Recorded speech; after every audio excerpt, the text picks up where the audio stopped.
नमस्कार, दिन भर की बड़ी खबरों में आपका स्वागत है। मैं हूं अंशिता श्रीवास्तव। इस बुलेटिन में आज बात होगी लखीमपुर खीरी पर घिरती योगी सरकार की।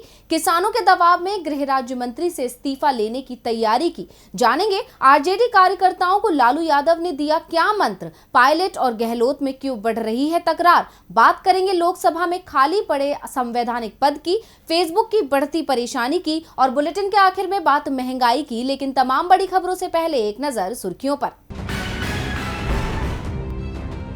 दिल्ली और केंद्र के बीच की लड़ाई फिर पहुंची सुप्रीम कोर्ट। उपराज्यपाल के अधिकार बढ़ाने के मामले को लेकर दिल्ली सरकार ने दायर की याचिका। सुप्रीम कोर्ट का तंज, हमें दिल्ली सरकार और केंद्र के बीच के मामलों पर रोज रोज करनी पड़ रही है सुनवाई। तिहाड़ में यूनिटेक के प्रमोटरों को विशेष सुविधा देने वाले अधिकारियों पर होगी कार्रवाई। सुप्रीम कोर्ट ने दिल्ली पुलिस कमिश्नर राकेश अस्थाना को दिया आदेश, आरोपियों को किया जाएगा सस्पेंड। यूपी चुनाव में बीजेपी से अलग हो सकते हैं संजय निषाद, कहा जातिगत जनगणना कराए सरकार, मैं इसका पक्षधर हूं।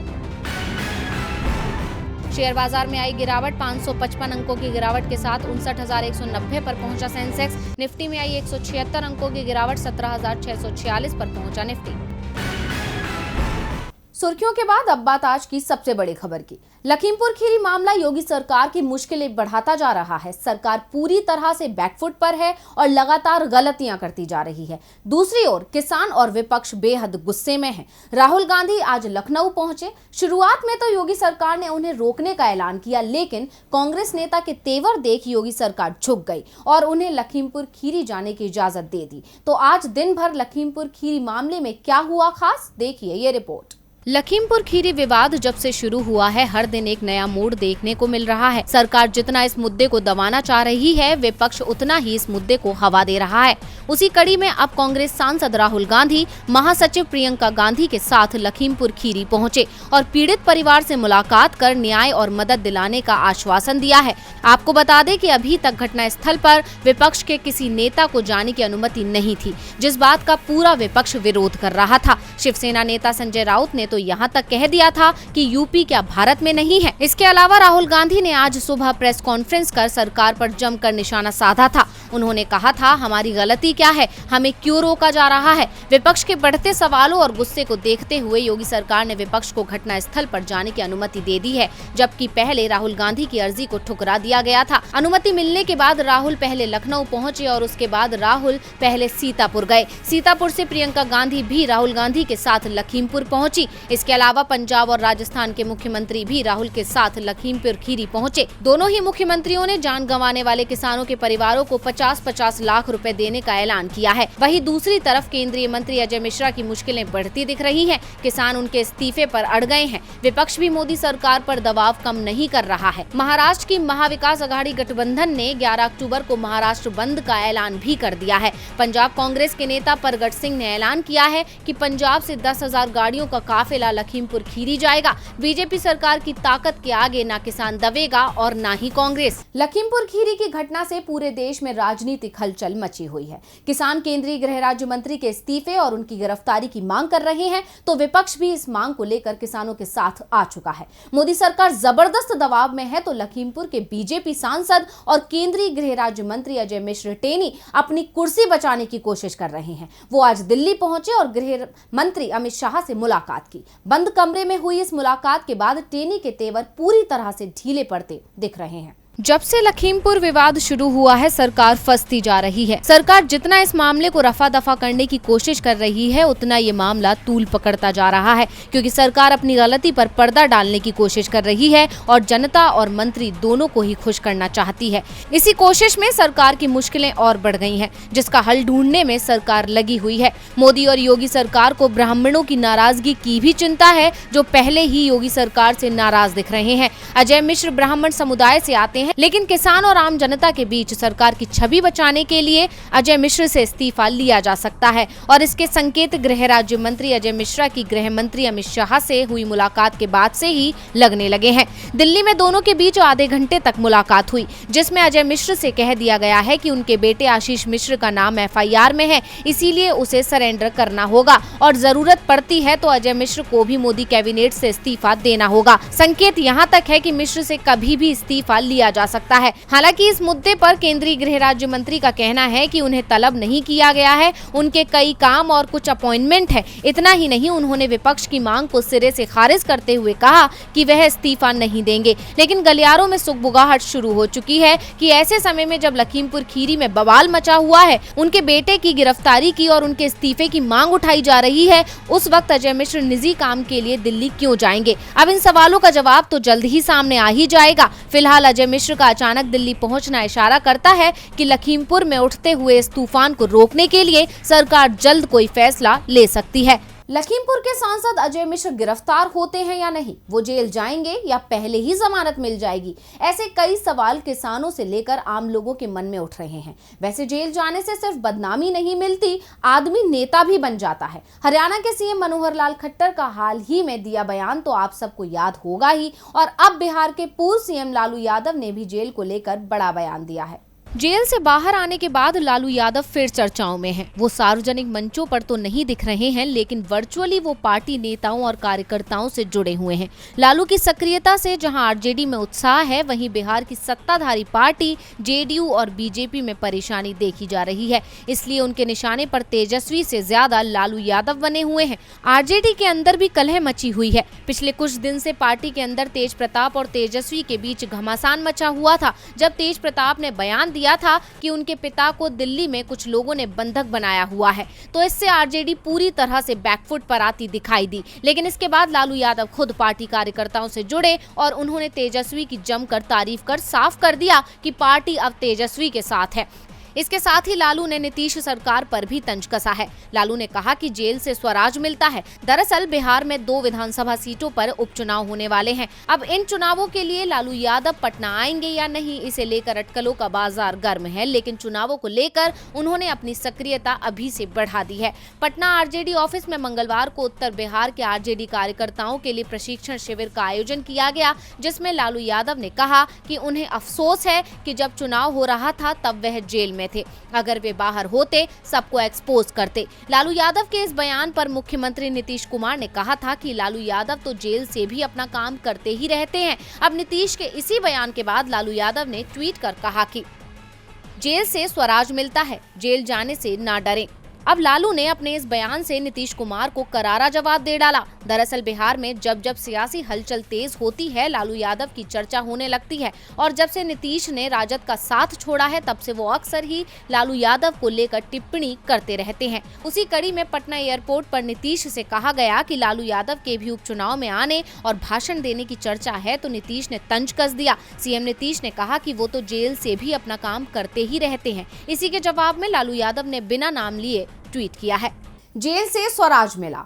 लालू यादव अपने कार्यकर्ताओं को बता रहे थे कि सरकार से डरे नहीं, अगर सरकार जेल में भी डाल दे तो ज्यादा चिंता ना करें। राजनीति की राह आसान नहीं है और राजनीति की ये मुश्किलें राजस्थान कांग्रेस में लंबे समय से दिख रही हैं। दरअसल राजस्थान कांग्रेस में सीएम अशोक गहलोत और पूर्व डिप्टी सीएम सचिन पायलट के बीच विवाद चल रहा है। इस विवाद के बीच आज सचिन पायलट ने अपनी ही सरकार पर तंज कसा है। राजस्थान में एक बार फिर सियासी पारा गर्मा गया है और सुलझे रिश्ते एक बार फिर उलझते नजर आ रहे हैं, या यूं कहें कि रिश्ते कभी सुलझे ही नहीं थे। सीएम गहलोत और सचिन पायलट में बनी दूरियां अभी कम नहीं हुई हैं, जिसका एक कारण राजस्थान कैबिनेट विस्तार में हो रही देरी भी है, क्योंकि इस बार कैबिनेट विस्तार में पायलट के करीबियों को शामिल करने का आश्वासन दिया गया है और गहलोत ऐसा नहीं करना चाहते हैं। इसी के चलते अशोक गहलोत और सचिन पायलट की एक दूसरे से नाराजगी समय समय पर सामने आती रहती है। एक बार फिर अशोक गहलोत सरकार में सियासी पारा बढ़ता हुआ नजर आ रहा है। अशोक गहलोत के एक बयान पर सचिन पायलट ने इशारों में पलटवार किया है। सचिन पायलट ने कहा कि हमेशा कोई पद पर रहता नहीं है, यह जनता है, जितना समय आप दोगे सिंहासन पर बैठोगे। जब जनता करवट बदलती है तो इतनी जोर की पलटी पड़ती है कि आदमी को पता ही नहीं पड़ता क्या हो रहा है। लेकिन जिन लोगों के अंदर यह घमंड और अहंकार आ जाता है कि हम जीवन के अंतिम पड़ाव तक सत्ता में बैठे रहेंगे, मैं समझता हूं कि वो गलत है। सचिन पायलट ने नाम तो नहीं लिया, लेकिन उनका इशारा गहलोत की तरफ ही था। यहाँ तक कि पायलट ने उन्हें घमंडी और अहंकारी बता दिया। दरअसल पायलट का ये बयान सीएम गहलोत के उस बयान का पलटवार था जो उन्होंने 2 अक्टूबर को प्रशासन शहरों के संग अभियान का शुभारंभ करते हुए दिया था। अशोक गहलोत ने कहा था कि राजस्थान विधानसभा का अगला चुनाव भी कांग्रेस अशोक गहलोत के नेतृत्व में ही लड़ेगी। गहलोत के इस बयान से नाराज पायलट ने इशारों में उन पर निशाना साध दिया। घमंड में नहीं रहना चाहिए, जनता कभी भी आपको पलट सकती है। इसीलिए सरकार हमेशा उसी राह पर चले जो जनता के हित में है। लेकिन केंद्र में लगातार दूसरी बार आई मोदी सरकार तो एक नई राह पर ही चल रही है। वैसे मोदी सरकार के दूसरे कार्यकाल में शायद ही कोई दिन गया हो जब कोई बड़ा आंदोलन सड़क पर ना दिख रहा हो। और इधर संसद का नजारा भी बदला हुआ है। लोकसभा में तो डिप्टी स्पीकर का पद ही खाली पड़ा हुआ है। जब कोई चुनाव आता है, पीएम मोदी एक्शन मोड में आते हैं, परियोजनाओं का शिलान्यास कर लोगों को लुभाते हैं, खाली पदों पर नियुक्तियां कर जल्द काम होने का दावा भी करते हैं। लेकिन पीएम मोदी का ध्यान अब तक उस खाली पद पर नहीं गया जो संसदीय प्रणाली के लिए बेहद अहम है। सत्ता में मोदी सरकार के 2.5 साल होने के बावजूद संसद में डिप्टी स्पीकर का पद अभी तक खाली है। अगर संसदीय कार्यवाही के जानकारों की माने तो इतने लंबे समय तक यह संवैधानिक पद कभी खाली नहीं रहा है।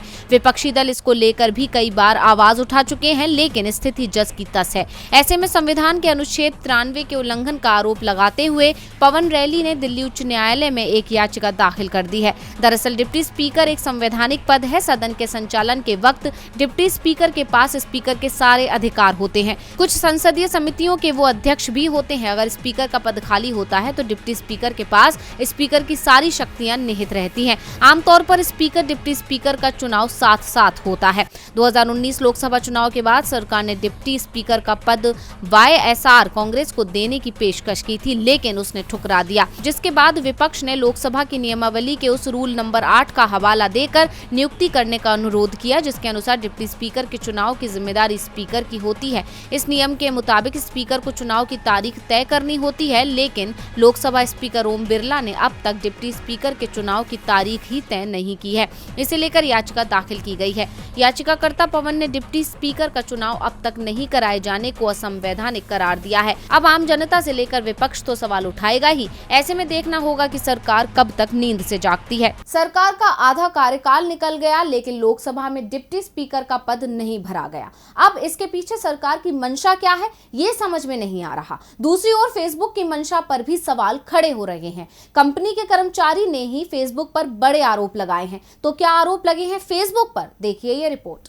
आंतरिक दस्तावेज लीक होने के बाद फेसबुक पर लोगों की सुरक्षा को दांव पर लगाने का आरोप लगा है। अमेरिकी अखबार वॉल स्ट्रीट जर्नल को फेसबुक के इंटरनल दस्तावेज लीक करने वाली व्हिसल ब्लोअर फ्रांसिस हॉगन ने अब खुद को दुनिया के सामने सार्वजनिक किया है। साथ ही फेसबुक को लेकर एक बड़ा खुलासा भी कर दिया है। व्हिसल ब्लोअर ने कहा कि फेसबुक ने पैसा कमाने के लिए लोगों की सुरक्षा को दांव पर लगा दिया है। कंपनी का फ्यूल डिवीजन बच्चों को नुकसान पहुंचाता है, इसे नियंत्रित करने की जरूरत है। उन्होंने कहा है कि अपने प्लेटफॉर्म पर टीनेज सेफ्टी, खासकर इंस्टाग्राम पर ध्यान नहीं दिया जा रहा है, जिससे गलत संदेश जाता है। कंपनी ने अपने उस इंटरनल सर्वे को भी छिपाया जिसमें खुलासा हुआ था कि कैसे इंस्टाग्राम युवाओं के दिमाग पर नकारात्मक प्रभाव डाल रहा है। उन्होंने कहा कि जब भी लोगों के हितों का सवाल उठा तो फेसबुक ने उससे ज्यादा अपने मुनाफे को तवज्जो दी। फेसबुक के पूर्व कर्मचारी हॉगन ने कंपनी की शिकायत US security and exchange commission के सामने भी की है। हॉगन ने कुछ दस्तावेज भी सौंपे हैं। हालांकि इन आरोपों को खारिज करते हुए फेसबुक के सीईओ मार्क जुकरबर्ग ने सफाई दी है। उन्होंने कहा कि यह सच नहीं है, फेसबुक ने लोगों की सुरक्षा का पूरा ध्यान रखा है। आपको बता दें कि फ्रांसिस हॉगन फेसबुक की ही कर्मचारी रही हैं। उन्होंने एक समाचार पत्र को कंपनी के दस्तावेज लीक किए थे। और बुलेटिन के आखिर में बात महंगाई की। देश में लगातार महंगाई बढ़ती जा रही है। सब्जियों से लेकर खाने के दाम बढ़ते जा रहे हैं। अब तो खाने का स्वाद और बिगड़ने वाला है, क्योंकि रसोई गैस के दाम में भी इजाफा हो गया। इस बढ़ोतरी से जनता को जोरदार धक्का लगा है, जिसके बाद हर किसी की जुबान पर एक ही सवाल है कि महंगाई की मार क्या कर रही है सरकार। मोदी सरकार पेट्रोल से लेकर डीजल के बेलगाम दाम को तो रोक नहीं पा रही थी कि अब एलपीजी सिलेंडर की कीमतों में इजाफा कर लोगों की मुश्किलों को बढ़ा दिया है। नॉन सब्सिडी वाले एलपीजी सिलेंडरों की कीमतों में एक बार फिर बढ़ोतरी की गई है। बताया गया है कि नॉन सब्सिडी वाले 14 किलोग्राम के सिलेंडर पर 15 रुपए बढ़ाए गए हैं, जिससे दिल्ली में उसकी कीमत 899 रुपए हो गई। वहीं 5 किलो वाला सिलेंडर अब 502 रुपए में मिलेगा। मुंबई में भी नॉन सब्सिडी वाले घरेलू एलपीजी सिलेंडर की कीमत 884 रुपए 50 पैसे अब 899 रुपए 50 पैसे हो गई है। पटना में अब LPG सिलेंडर में ₹1000 में से केवल ₹2 कम चुकाने पड़ेंगे। ये कोई पहला मौका नहीं है जब सरकार ने लोगों पर महंगाई का बोझ बढ़ाया है। सिर्फ इसी साल की बात करें तो 1 जनवरी को गैस सिलेंडर ₹694 का था, 1 सितंबर को कीमत ₹884 हो गई, फिर 17 अगस्त से 1 सितंबर के बीच 15 दिन में ₹50 की महंगाई हो गई। साफ है कि पिछले 8 महीने में ₹190 की महंगाई जनता के घर की GDP बिगाड़ने वाले सिलेंडर में आ चुकी है। इससे पहले 1 अक्टूबर को केवल 19 किलो वाले कमर्शियल सिलेंडरों के दाम बढ़ाए गए थे। इसमें पेट्रोलियम कंपनियों ने कमर्शियल सिलेंडर के दाम में ₹43.05 की भारी बढ़त की थी, जिससे रेस्टोरेंट, ढाबे आदि पर खाना महंगा होने की आशंका बढ़ गई थी। लेकिन अब रसोई गैस सिलेंडर के महंगे होने से बजट के साथ साथ लोगों का स्वाद भी बिगड़ गया है। तो आज इस बुलेटिन में बस इतना ही। देखते रहिए DV लाइव। नमस्कार।